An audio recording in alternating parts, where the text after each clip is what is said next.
1장에서 8장까지 그리고 9장에서 14장까지 두 묶음으로 나누어서 볼 수가 있습니다.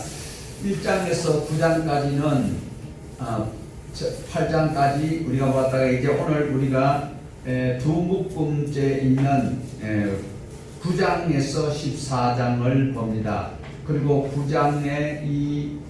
9장부터 우리가 두 묶음을 다시 부르려 한다면 9장에서 11장까지는 바로 이방인에 대한 말씀이 있었다면 이제 12장에서 14장까지는 이스라엘에 대한 말씀입니다. 그래서 오늘 우리가 1절을 우리가 다시 한번 더 보신다면 이스라엘에 관한 여호와의 경고라.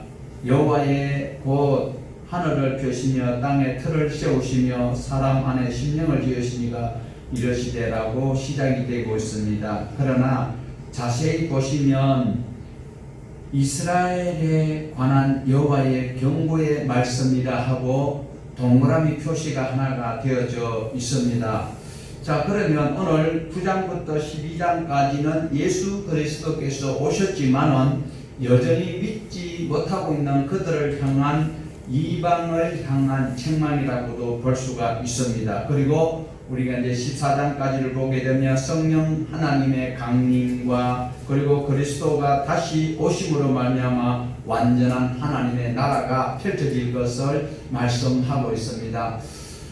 이 말씀을 우리가 살펴볼 때에 참 어렵습니다. 다른 것은 출애굽기나 또 역사서는 쭉 읽으면 되는데 이 선지서는 정말 산문 형식과 문문 형식으로 되어 있어서 하나님 말씀을 우리가 정신을 차리고 또 하나님 앞에 기도하는 마음으로 살펴보아야 할 것입니다.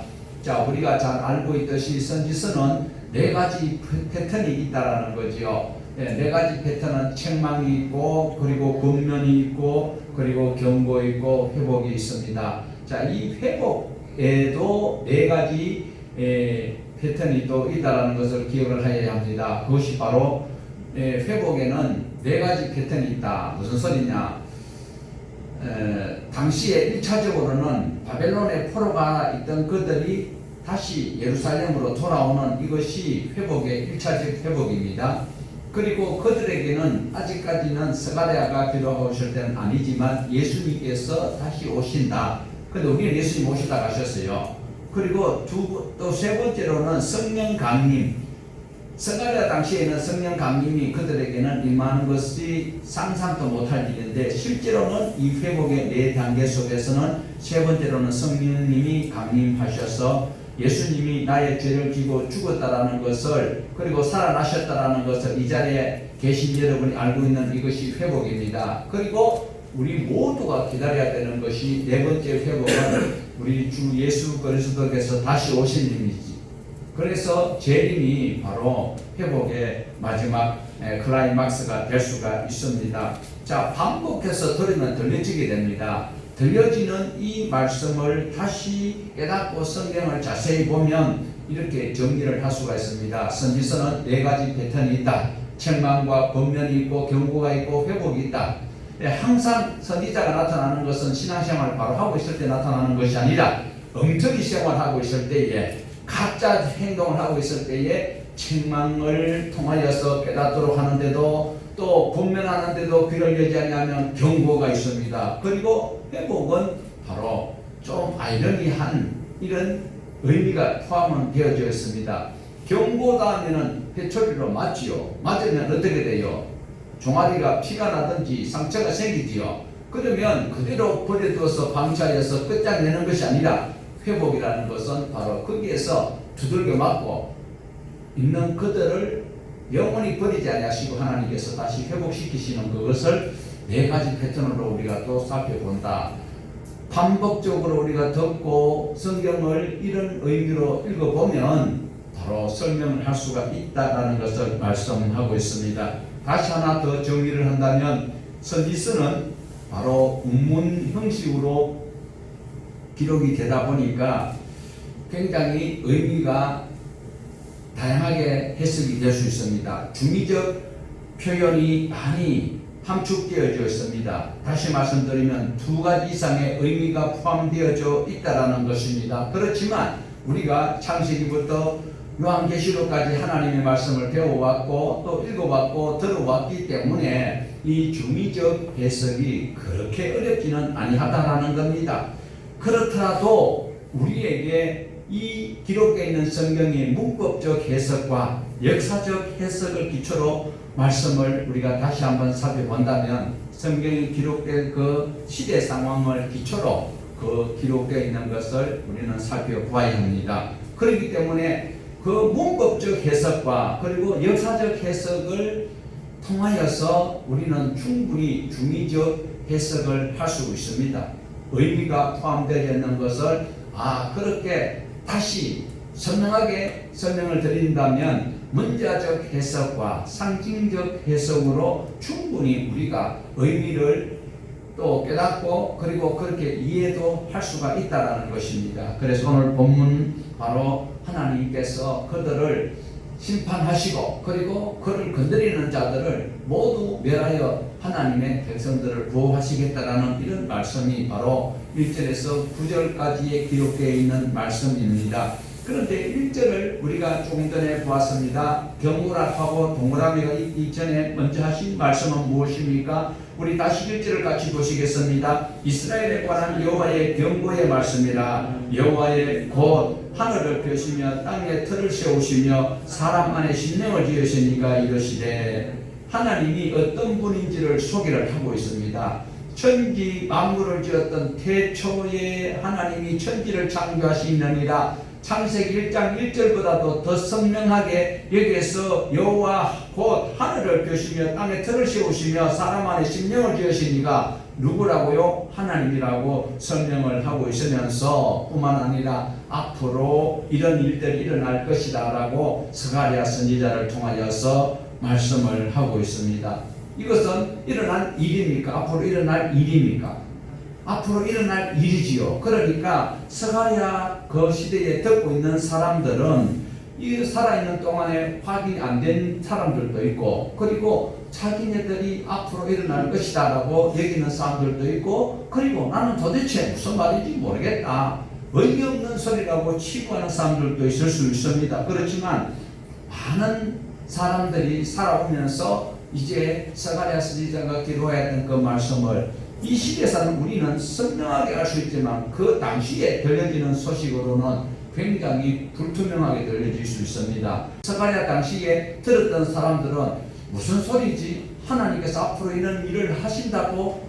그러면 어떤 결과가 나타날까? 이렇게 말하는 사람들도 있을 것입니다. 그렇지만 하나님께서는 분명하게 말씀을 하고 있습니다. 하나님께서 내가 땅을 만들었고 그리고 하늘을 펴셨고 그리고 사람 심령에 어떻게 해요?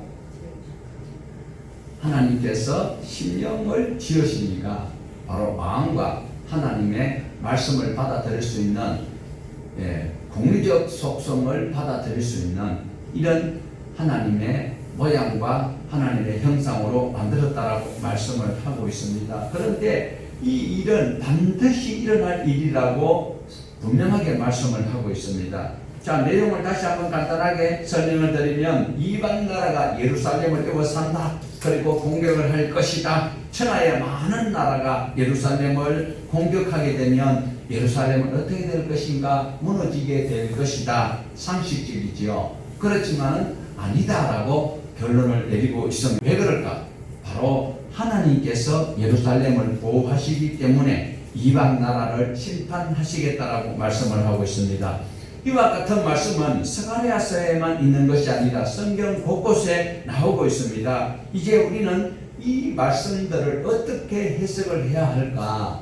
문자적으로 해석을 할까? 산문 형식으로 기록되어 있는 것을 운문 형식으로 해석을 할까? 아니면 운문 형식 속에 포함되어 있는 중의적 해석을 어떻게 성도들에게 바로 전달할까? 나는 이렇게 보고 있는데 또한 다른 성도들 입장에서는 이 본문 말씀을 목사가 설명하는 것과 다르게 해석할 수도 있다는 거죠. 그래서 여기서 문자적으로 해석을 할 것인가 아니면 상징적으로 해석을 할 것인가 상당히 어렵다라는 것입니다. 자, 그러면 이 가운데 기록되어 있는 것을 우리는 먼저 눈여겨보시면서 조심있게 기록되어 있는 문자적으로 본다 할지라도 이것이 역사적으로 일어났던 일인가, 역사적으로 일어날 일인가를 우리는 눈여겨보셔야 합니다. 자, 운문 형식에 기록되어 있는 이 오늘 본문의 말씀입니다. 그래서 기록되어 있을 때에는 비록 문자로 우리에게 전달되어서 해석되고 있다 할지라도 여기 예루살렘은 현재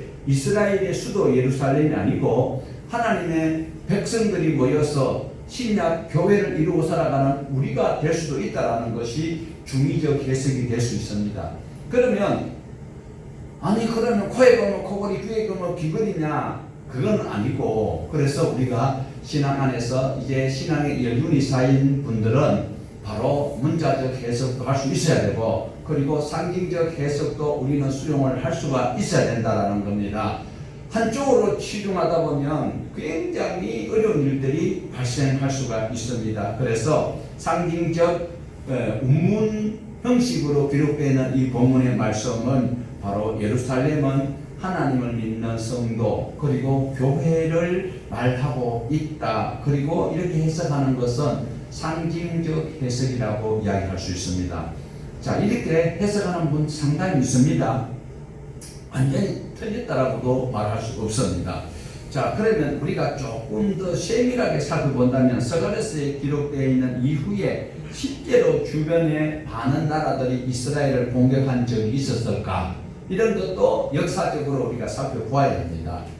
그냥 성경만 보고 문자적으로 이것을 보고 그대로 아멘 할렐루야, 그것도 믿음의 한 부분이기는 하지만, 그러나 우리가 포괄적 복음을 수용하고 그리고 핵심적으로 증거하기 위해서는 문자적 그리고 또 상징적 해석을, 역사적 배경과 문법적 해석을 통하여서 완벽한 하나님의 의도를 알아낼 수 있고 남들에게 전가할 수 있는 그런 성숙한 그리고 완벽한 하나님의 사람으로 우리가 해석을 해야 된다는 것입니다.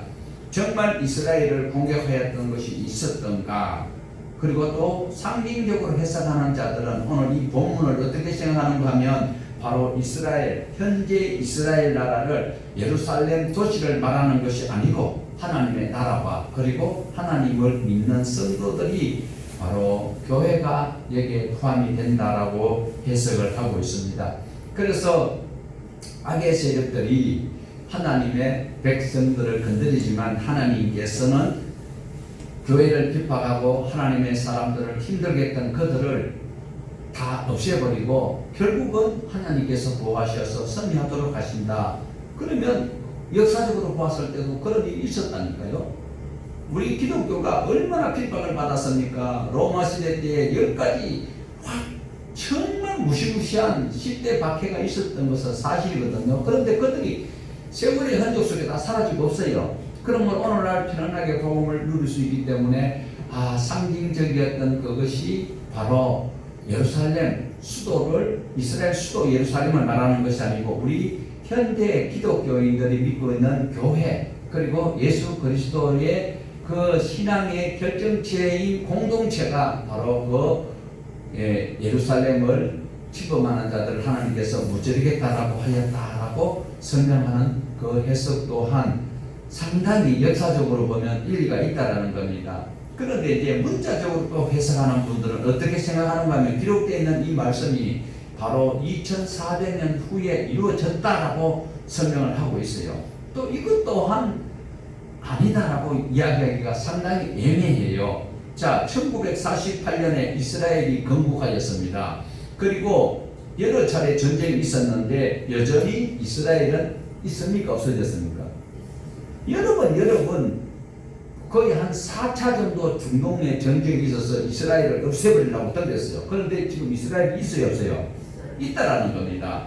그래서 이것은 바로 이스라엘이 건재하기 때문에 이것은 바로 그것을 말하고 있는 것보다도 에스겔서 38장과 39장에 보면 곡과 마곡의 전쟁이 나오는데 스가랴가 이것을 보고 기록을 하였다라고 문자적으로 해석하는 분들도 있습니다. 그리고 반대적으로 상징적으로 해석하는 분들은 에스겔서 38장과 39장의 곡과 마곡의 전쟁 역시 이것을 상징적으로 보아야 한다. 바로 예루살렘의 승리가 신약 교회의 승리다라고 설명을 하고 있습니다. 에스겔서 38장 39장에 악의 세력들이 교회를 결국 계속 핍박을 하지만 하나님께서 이기도록 하셨지 않느냐. 여러분 어떤 해석을 할 수 있습니까? 이 말 들으니까 얼마나 옳고, 이 말 들으니까 이 말이 옳아요. 며느리 말 들으면 며느리가 옳고, 시어머니 말 들으니 시어머니 말이 옳아. 송아지가 길을 갑니다. 뒤에서 차가 빵빵합니다. 그러면 송아지가 어떻게 갈까요? 길을 비킬까요? 안 비킬까요? 안 비켜요. 왜 안 비키느냐고 물어보니까 이래 봐도 차가 오고 이래 봐도 차가 와. 에이 모르겠다 하면 곧장 그 길로 간대요. 오늘 우리는 하나님께서 우리에게 지혜를 주셨어요. 지각에 뛰어나신 하나님께서 우리에게 말씀을 깨달을 수 있도록 문자적 해석과 상징적 해석을 병행하여서 우리가 잘 적용할 수 있도록 요구하고 있는 말씀입니다. 자, 이렇게 우리가 이제 문자적 해석과 상징적 해석 두 가지 해석이 지금 공존하고 있습니다. 그런데 이 두 가지의 장점과 단점을 먼저 우리가 살펴보면 단점부터 보시겠습니다. 문자적 해석하는 사람보다도 상징적 해석하는 사람들 먼저 설명을 하고 비판을 한다면요, 상징적 해석하는 사람들은 어떤 결함이 있는가 하면 바로 배경을 자세히 안 살핀다는 거예요. 성경적 배경을 살피지 아니하기 때문에 어떤 오류를 범하는가, 실수가 있다라는 거죠. 그래서 그 일어났던 배경은 안 보고 그냥 의미만 부여하다 보니까 상당한 그 의미가 소실되는 경우가 있다라는 거죠. 그래서 어설픈 복음 증거자가 되어서 하나님도 모르게 되고 성경도 모르고 어정쩡하게 복음을 증거를 하다가 가끔 지금 요즘은 시대가 너무 악하다 보니까 우리 목회자들보다도 세상에서 기독교를 핍박하는 안티들이 기독교를 더 연구를 많이 하고, 이렇게 말하면 이렇게 대답을 해야지, 이렇게 질문하면 저 기독교들이 말을 못할 것이다라는 것을 연구를 해가지고 지난번에 토론회가 있었어요. 기독교 대표로 누가 그때 좀 선명하게 이야기할 수 있는 그런 대표가 못 나갔었어. 무슨 단체에 어떤 목사님이 나갔는데, 그러니까 진정훈 교수가 딱 질문을 하니까 그냥 우리 성도들끼리 그리스도인들끼리는 다 묵인하고 인정하는 이야기인데 전혀 하나님을 없다라고 이야기하는 그 사람들이 그렇게 질문을 했었을 때에 상당히 빈약하고 너무 어린아이 같은 대답을 하는 것을 제가 그거 보고 목사들은 진짜 공부를 해야 된다. 무슨 공부를? 성경을 문자적으로만 봐서도 안 되고 상징적으로도 봐서도 안 되고 역사적으로 우리가 바로 세상 역사도 알아야만이 아티들이 도전해 올 때에 그 이야기하는 거예요. 목사는요 전체를 다 공부를 다 해야 돼요. 그래야 각가지 성도들이 삶에서 아둘람굴에 쫓아오는 것들이 에러를 설명할 때에 다양한 방법으로 정답을 제시해 줄 수 있어야 되는 것이 바로 다윗보다도 더 훌륭한 사람이 되어야 되는 것이 오늘날 목회자다. 그래서 목회자는 오직 성경 말씀으로 말씀을 하다 보면 코피가 나는 거예요. 아니 복음을 들어야 될 사람이 인정을 안 하면 뭐 증거하는 것이 무용지물이 되잖아요. 그래서 여기서 상징적 해석하는 사람들은 일어났던 성경 기록되어 있었던 그 배경을 무시해버리게 된다는 거예요. 자, 그러면 문자적으로 해석하는 사람은 또 반면에 보면 어떤 장점이 있는가 하면 성경 공부를 너무 많이 합니다. 굉장히 세밀하게 그리고 폭넓게 성경을 흡입하는데 얼마나 좋아요. 그런데 위험한 것은 바로 이단에 빠지기가 쉽다는 거예요. 자기가 판단하고 자기가 그 하나를 주장하다 보면 상징적 의미는 배경을 다시 한번 본다면 충분히 그것을 이해할 수 있고 상대를 설득시킬 수가 있는데 문자적으로 해석하는 사람들이 전부 다 보면 이단들이 너무 거기에다가 몰두하다 보니까 하나님의 말씀이 왜곡되게 되고 바로 증거되지 못하고 있어요. 그래서 베드로 사도가 터비슷하지 말라는 거예요. 하나님의 말씀을 너무 꼬지 말라는 거예요. 그걸 파고 또 파고 하면 안 된다니까요. 자, 예를 들어서 예수님께서 물 위로 걸어오라 하면 그냥 물 위로 걸어오라 했다라고 얘기하면 되는데, 문자적으로 생각하는 사람, 물 위로 걸어오라 한 것이 무엇인가? 이것을 팝니다. 물은 무엇인가? 물은 뭐예요? 원자 기호가 뭐예요? H2O입니까? 그렇게 분석을 해야 됩니까? 할 필요 없잖아요. 예수님이 물 위로 걸어오라 하면 물 위로 걸어갔는가 보다 이러면 되는 거죠. 베드로가 지금 목사님들이 설교하기는 얼마나 좋아요. 베드로가 물 위로 걸어가다가 뭘 보고 빠졌어요? 바람을 보고 빠졌다. 그래, 바람이 무엇인가? 바람은 무엇인가? 루하어다, 영이다, 악령이다. 뭐 다양하게 그렇게 후배파다 보니까 그것을 강력하게 주장하다 보니까 이단이 되는 거예요. 그래서 상징적 해석은 역사를 무시하는 경향이 있고, 문자를 또 문자적으로 공부하는 분들은 성경을 너무 세밀하게 과도하게 또한 경배를 하는 거예요. 문자가 무상이 될 수가 있어요. 하나님의 말씀을 그대로 믿고 가면 되는 거예요. 지금 민수기에 보면 하나님께서 구름이 움직일 때에 그걸 미처 보지 못했던 사람들을 바로 깨우기 위해서는 제사장이 나팔을 봅니다. 나팔 소리에 맞추어서, 나팔 신호가 정해져 있잖아요. 길게 보면 전부 다 모여야 되고, 조금 잘라서 부르면 각 그 진영배로 출발하는 신호가 다 있어요. 그런데 내가 그 구름을 계속 못 볼 수 있잖아요.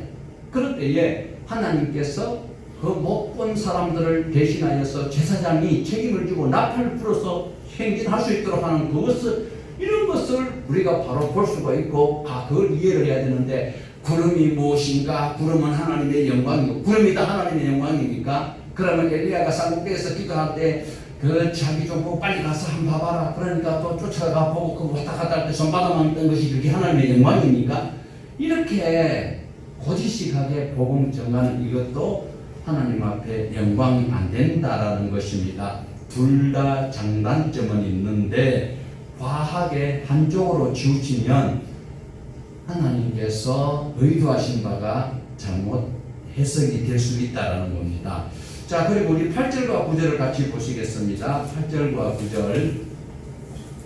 그날에 여호와가 예루살렘 주민을 보호하리니 그 중에 약한 자가 그날에는 다윗 같겠고, 다윗의 족속은 하나님 같고 무리 앞에 있는 여호와의 사자 같을 것이라.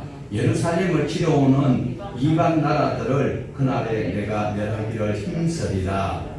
자, 언제든지 예루살렘을 치러 올 수 있다는 거죠. 그러나 하나님께서 여기서 말씀하고 있는 것은 예루살렘을 치러 오는 그런 자들을 하나님께서는 멸망시키겠다라고 말씀을 하고 있습니다. 자, 이 말씀을 하고 있는데 1948년도 이스라엘이 독립국가가 되고 이후로 지금 예루살렘이 있는 그곳을 치러봤던 나라들이 건재한 나라가 있는가? 1차부터 5차까지 중동 전쟁이 있었지만은 그때마다 어떤 나라든지 쳐들어왔다가는 다 묵사발이 되고 말았어요. 그래서 지금 벌써 이런 예언이 이루어졌다라고 문자적으로 해석하는 분들도 있습니다. 그러나 이방 교회들은 자꾸 사라지고 있는 이런 상황인데, 유대인들은 자꾸 번창하고 있습니다. 유대교는 어떤 누구도 못 건드려요. 어떤 종교도 못 건드려요. 그런데도 이것을 어떻게 해석을 해야 할까? 여기서 이제 그날이라는 단어가 8절에서 9절에 많이 나오고 있죠. 그날. 이 그날이라는 날은 하나님이 아는 그날입니다. 하나님께서 정해놓은 그날을 우리는 알 수가 없지만, 하나님께서 그날에 예루살렘 주민을 보호하시겠고 그날에 예루살렘을 치러 오는 자들을 다 멸하겠다라고 말씀하고 계시는데, 예루살렘을 보호한다라는 이 단어를 문자적으로 예루살렘 사람들만 말하는 것이 아니라 우리는 더 넓혀서 성경 여러 부분에 나오고 있는 하나님의 말씀을 들여다본다면, 오늘 신앙하고 있는 하나님의 백성들을 치러 오는 악의 세력들을 하나님께서 막아주실 것이다 라고 우리도 적용할 수 있는 말씀이 되어야 된다라는 겁니다. 스가랴 시대 때 주어진 말씀이지만 지금 내가 적용하고 내가 누구에게 어떻게 권면을 할 수 있는 말씀이 되어야 할까를 우리는 구체적으로 연구 또한 하여야 할 것입니다. 그래서 우리는 이런 일들이 역사 가운데에 일어났었던 적이 있는가 살펴볼 필요가 꼭 있다라는 겁니다. 자, 그리고 이제 10절부터 14절까지는 예루살렘의 회개 운동이 일어나는 것을 말씀하고 있는데 우리 10절을 같이 보시겠습니다. 내가 다윗의 집과 예루살렘 주민에게 은총과 강구하는 심령을 부어주리니 그들이 그 찌른 바 그를 바라보고 그를 위하여 애통하기를 독자를 위하여 애통하듯 하며 그를 위하여 통곡하기를 장자를 위하여 통곡하듯 하리로다. 자, 그게 언제일까요? 그들이 찌른 바 그를 보겠고 그를 위하여 애통하기를 독자가 메아들을 죽은 것만큼 애통하듯이 그를 애통한다. 그를 위하여 애통하는 것이 바로 장자를 위하여서 애통하듯이 통곡하듯이 한다. 그리고 여기서 그를 찌른다라는 이 말씀과 그리고 그를 바라본다라는 이 말은 어떤 말인가? 우리는 그를 찌른 자로 그리고 그를 바라본다. 충분히 우리는 짐작이 되지요. 누구와 이 지금 대상이 누굽니까? 우리는 알고 있는 대상이 지금 제가 이렇게 설명드렸을 때에 짐작이 되는 것이 예수 그리스도잖아요. 그런데 스가랴라는 분은 지금 예수님 오시기 430년에서 450년 전에 있었던 게 분이에요. 그런데 예수님이 십자가에 달릴 것이나 누가 찌르는 것을 스가랴가 알 수 있어요, 없어요? 없어요. 그런데 우리는 알아. 그런데 스가랴 당시에 있었던 사람 그리고 스가랴 선지자 당사자도 누군지는 알 수가 없다라는 거예요. 그런데도 스가랴가 볼 때에 찌르는 자를 바라보고 그리고 신약 시대에 와서는 우리는 바로 찌르는 자가 누구인지를 알아요. CCTV 안 돌려봐도 유대인이 찔렀다는 거 알아요. 유대인이 찔렀어요? 빌라도가 찔렀어요? 로마 군인이 찔렀어요? 예수님을 잡아 죽이도록 만들었던 사람은 유대인이다라는 것을 우리는 알 수 있습니다. 그래서 예수님을 보고 애통하는 사람들이 지금 여기서 보면 뭐야? 애통하는 자가 있다고 없다 그래요. 자, 중간절에 보면 그를 위하여 애통하기를 독자를 위하여 애통하듯 하며 독자가 누굽니까? 하나님의 외아들 그 예수 그리스도가 지금 돌아가셨기 때문에 애통하잖아요. 그런데 유대인들이 예수님을 찌르면서 애통했어요? 안 했어요. 그래서 여기서 우리가 이 본문의 말씀을 단순하게 그냥 쑥 읽고 지나가 버리면 아무런 의미가 없습니다. 그런데 우리가 역사적으로 그리고 유대인들의 그 생리를 잘 우리가 파악하면서 이 본문을 바라보면 예수님을 상징하고 있는 이 분명한 예수님을 향한 말씀이에요. 스가랴가 미래를 바라보고 지금 주시는 말씀인데 그러면 유대인들이 예수 그리스도를 찌르면서 죽이면서 애통했느냐? 아니다라는 거지요. 그러면 이들이 언젠가 이 통곡할 날이 있는데 그것은 언제일까? 상당히 후에 일어날 일이다라는 것을 보셔야 합니다. 자, 지금 유대인들에게도 가서 예수 그리스도가 누구냐고 물어보면 우리는 우리의 메시아잖아요. 나의 죄를 짊어지시고 죽으시고 살아나시고 보좌우편에서 나를 날마다 승리할 수 있도록 힘을 주시면서 하나님의 영 성령님을 통해서 우리에게 늘 공급해 주시는 그런 성자 하나님인데 이들은 유대인들은 아니에요. 유대인들은 그를 예수님을 어떻게 평화하는가 하면 그 당시에 선자들이 많았다. 많은 선자가 있었는데 그 중에 한 사람일 수도 있다. 사람이 다른 사람보다 유별나게 똑똑했고 또 미래에 대한 어떤 예언도 하기는 했다. 그러나 예언자는 맞기는 맞는데 그가 과대망상에 걸려가지고 신성모독을 하다가 자기가 하나님 아들이라고 하니까 유대인들은 참남하다는 소리가 신성모독이거든.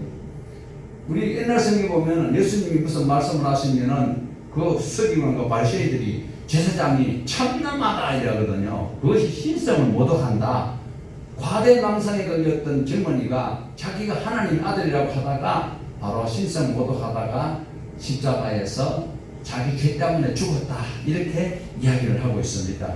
자, 그러면 우리는 예수 그리스도를 구주로 고백하고 있고 지금도 그들이 불쌍하다고 여기고 있지만 그들은 아니요. 그들은 지금도 메시아를 기다리고 있는데 지금 이 이르는 자들이 그를 보고 통곡할 날이 애곡할 날이 있는데 그 날이 언제인가? 이것이 이제 우리에게 주어지는 비전이기도 하고 이 사람들은 그때는 주의도 빼게 안 할 사람들이라는 것을 여기서 말씀을 하고 있습니다.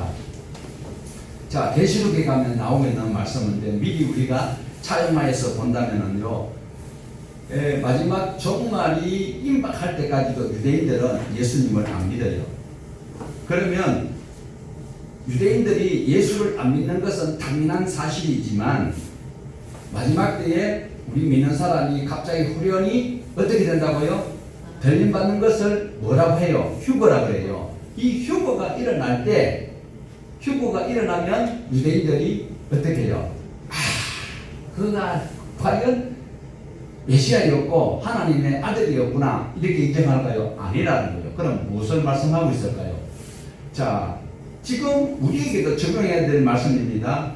마지막 휴거가 될 때에 유대인들이 회개할 것으로 우리가 착각할 수 있지만 절대로 그 사람들은 회개 안 해요. 왜? 그때까지도 그리고 앞으로 휴거가 되면 어떤 일이 일어나는가 하면 마지막 때에 수천억, 수만 명이 갑자기 싹 없어져 버렸다. 휴거는 갑자기 없어져 버렸다. 땅에서 모르잖아요.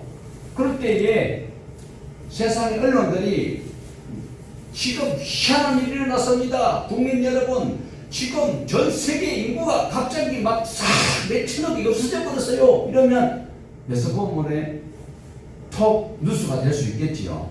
그러나 예수님께서 하신 말씀이 분명히 마지막 때에 우리가 호련히 휴거된다고 했어요. 하나님께서 하신 말씀이니까 이건 틀림없이 진행되지요. 그런데 휴거가 되는 것을 유대 사람들이 보고 회개할 수 있을 정도가 안 된다는 거예요. 어떤 이유에서? 휴거가 분명히 일어납니다. 믿습니까? 분명히 휴거가 되는데 휴거가 되는데도 이 사람들이 예수를 왜 안 믿는가 하면 휴거가 될 그 시기가 아직까지 우리는 모르고 있는데 그때 가면 휴거 될 만한 믿음을 가진 자들이 소수예요. 몇 사람 안 돼. 여기 있는 분들도 포함되는 사람이고 안 되는 사람이 있을 수 있어. 그러다 보니까 뉴스에서는 갑자기 그냥 몇 명이 실종되어 있는 것으로 그냥 뉴스로 끝나고 마는 거예요. 봉화의 탄광에서 그게 뇌물 사고 났을 때는 막 또는 비추고 막 하지만 지금 마지막에 휴거되면 정말 인류 역사에 전후만이 일어나는 그때에 이것이 뉴스가 돼야 되는데 뉴스거리가 안 될 정도의 믿음 사람밖에 없다라는 거예요. 이게 가슴 아프죠. 그런데 이들이 나중에는 깨닫게 되는 거예요. 언제? 예수 믿는 사람이 동안교회 성도들이 어느 날 없어져 버렸어. 그런데 예수님이 재림하시는데 보니까 아이고 그게 동안교회 성도들이 막 보이네. 그래야 아이고 그때 예수가 진짜 맞네. 내가 찌렸던 그 예수가 맞네. 이렇게 된다는 것이 여기서 말씀하고 있어요. 너무 과장되었나요? 우리는 휴거 되기 전에 갈 가능성이 상당히 많습니다. 그래서 인류는요, 창세기부터 요한계시록까지 계속 오해하면서 살아가고 착각 속에 살아가는 거예요. 예수님이 재림하는 것을 딱 한 번 있는데 한 번 그 사건 때에 알게 된다는 거예요. 예수님이 도둑같이 오신다고 했으니까 다 만인이 다 알도록 오신다고 했어요. 네? 그럼 예수님 도둑입니까? 예수님이 오시는 것은요, 범위가 번쩍인 것처럼 전체가 다 볼 수 있는 거예요. 예수님이 여기 있다 저기 있다 하면 안 되는 거예요. 그래서 그때에 예수 믿는 사람들이 하는 말이 참말이구나 이걸 깨닫게 되는 것이 바로 이스라엘의 회개를 촉구하고 있는 것입니다. 그래서 스가랴서를 문문 형식으로 또 다중 의미가 포함되어 있지만 우리에게는 당연히 아멘할 만한 말씀이다라는 겁니다. 자, 다시 우리 10절에서 14절까지는 하나님의 백성과 온 족속이 크게 애통한 날이 오는데 구원받을 자들은 찬송하고 아멘 주 예수여 어서 오시옵소서 하지만 나머지는 지금까지 예수가 없다라고 입에 거품 물고 반대했던 그들, 그래서 하나님께서는 마지막 때 회개하면 은총을 베풀어 주실까? 자, 시험을 칩니다. 이어서 시험 다 쳐봤죠. 시험을 치는데 문제를 딱 받아, 조금 전에 우리 오늘 몇 문제였어요? 7문제 다 맞춰본 분 계세요? 네, 다 맞추시면 창피지요. 자, 문제를 딱 제시했을 때는 기가 막히게 이게 뭐지? 그때 문제가 남았을 때 답을 맞춰야 효력이 있어요, 없어요? 효력이 있지요. 그런데 문제가 나왔을 때 잘 몰라. 그리고 정답이 딱 밝히지만 내가 틀렸던 것이 정답을 보니까 틀렸다는 걸 알잖아요. 이래 되면 그것이 인정이 돼야 안 돼요. 정답이 밝혀지고 난 다음에 내가 그것을 인정하면 정답이 될 수가 없죠. 점수는 못 얻죠. 그러므로 그 일까지도 하나님 하신 일이지만 구원은 하나님께 있습니다. 이스라엘 백성들, 그러니까 유다 백성들이 자기네들이 찔러서 죽였어. 그리고 하나님의 말씀이 스가랴를 통하여서 이렇게 예언이 되어져 있는데도 불구하고 예수님을 믿지 아니하고 초림의 예수님을 절대로 안 믿어요. 지금도 안 믿어요. 선지자 중에 한 사람이고 그 중에서도 안타까운 사람이다. 왜? 신성모독 하다가 처참하게 죽었으니까 이렇게 이제 치부를 하고 있잖아요. 자, 그랬는데 예수님이 재림하실 때에 보니까 내가 발시하고 없인 여기던 그 사람들이 같이 오는 것을 보고 그때서는 가슴을 치는 때가 있다는 것을 이야기를 하는데, 자, 우리 요한복음 보면 나옵니다. 요한복음에 예수님이 누군지를 기록하고 있거든요. 요한복음 19장 35절에서 30절 같이 봅니다. 이를 본 자가 증언하였으니 그 증언이 참이라. 그가 자기의 말하는 것이 참인 줄 알고 너희도 믿게 하려 함이라. 이 일어난 것은 그가 하나도 끊기지 아니하리라. 한 성경을 응하게 하려 함이라. 또 다른 성경에 그들이 찌른 자들을 보리라. 자, 요한복음 19장 37절에서는 로마 군인이 예수님의 옆구리를 찔렀는데 그때에 그것이 이루어졌다라고 이야기합니다. 자, 그러면 계시록 1장 7절을 봅니다. 볼지어다 그가 구름을 타고 오시리라. 각 사람의 눈이 그를 보겠고 그를 찌른 자들도 볼 것이요 땅에 있는 모든 족속이 그로 말미암아 애곡하리니 그러하리라. 아멘. 자, 1장 7절에서 각 사람의 눈이, 사람마다 눈이 다 있죠. 각 사람의 눈이 그를 보겠고 그를 찌른 자도 볼 것이다. 자, 하나님께서 그를 찌르는 자들이 보도록 하여서 자기 죄가 무엇인지 알도록 하신다라는 것을 말씀하고 있어요. 자, 그러면 우리가 가지고 있는 성경 본문 스가랴서 12장 11절을 같이 보십니다. 11절. 그날에 예루살렘에 큰 애통이 있으리니 여기도 골짜기 하다들인 민문에 있는 애통과 같을 것이라. 자, 그날이 오면 애통할 날이 온다. 이것이 바로 무슨 의미를 말하고 있는가 하면 남유다의 가장 선한 왕이 다윗 왕보다도 더 칭송 들을 수 있었던 그 사람 요시아가 있었어요. 요시아 왕이 머릿도에서 죽임을 당합니다. 왜 그러냐니까 애굽 왕 느고가 쳐들어오는데 그 요시아 왕이 무슨 이유인지 그 가로막다가 거기서 한번 살아보지도 못하고 돌아가셨어요. 그래서 그때에 자, 저기서 하다드림림몬이라는 이 단어가 바로 요시야 왕이 바로 애굽에 르고 왕이 오는 것을 맞서다가 한 번 싸워보지도 못하고 갑자기 죽어버렸다는 거예요. 그래서 지금 이스라엘 백성들이요, 지금까지 왕들이 전부 다 도약했잖아요. 북이스라엘은 아예 수에 칠 수도 없고, 남유다 왕들 중에서 몇몇 왕 빼고는 20명이 왕자에 앉았는데 그 왕으로 칠 수 없을 정도로 비극이 일어났는데, 이제는 젊은 왕이 좀 믿을 만한 왕인데 갑자기 죽어버렸어. 그래서 온 백성들이 다 애통하고 있다는 것. 자, 그러면 그 당시에 핸드폰이 있었습니까? 그 당시에 라디오가 있었습니까? 그 당시에 인터넷이 되었습니까?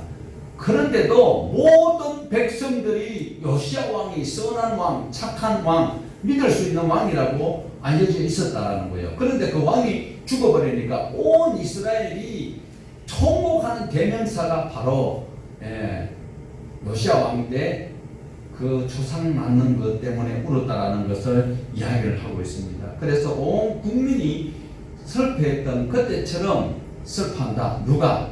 예수님이 죽으신 것을 나중에 이제 이스라엘 백성들이 요시야 왕을 굉장히 추앙하고 있잖아요. 그런데 예수님이 오실 때에도 각인이 그 예수님을 보게 될 것이고, 그때서야 자기가 믿지 못했던 것을 요시야 왕이 죽었을 때 애통했던 그런 비통한 마음으로 돌이키는 그 때가 온다라는 것을 우리에게 말씀을 하고 있습니다. 자, 그러면서 어느 정도의 슬프게 우느냐? 자, 우리 계속 한번 보시면은요, 온 나라가 슬퍼 우는데 가족마다 따라올 것이다. 다윗의 족속은 누구를 이야기합니까?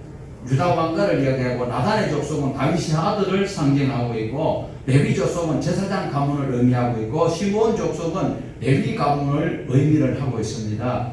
자, 그러면서 이 시므이의 족속은 레위, 그리고 모든 남은 족속들이 따로따로 슬퍼할 수 있는 이 정도의 슬픔이 있는데, 이미 그때는 제가 볼 때는 늦었지 않나. 시험지를 다 그다 가버리는데, 아이고, 그 정답 좀 다시 수정할 수 있을까요? 글쎄요, 우리 상식으로는 도저히 불가능한데 구원은 하나님께 있기 때문에 제가 확실하게 대답은 못 드리겠습니다. 어쨌든 우리 주님 오실 날을 우리는 고대하고 있는데, 그때 이 사람들은 가슴을 치며 요시야 왕이 죽었을 때 그 애통하는 마음이 이들에게 있다는 것을 우리에게 말씀하고 있으니까, 오늘 우리는 하루하루도 성실하게 주님 앞에 주어진 그 은혜에 감사하면서 주님 나를 보호하시고 우리 가정을 보호하시고 우리 교회를 보호하시고 우리 나라를 보호하실 하나님 앞에 맡기며 힘을 내시는 우리 모두가 되시기를 주님의 이름으로 축원을 드립니다.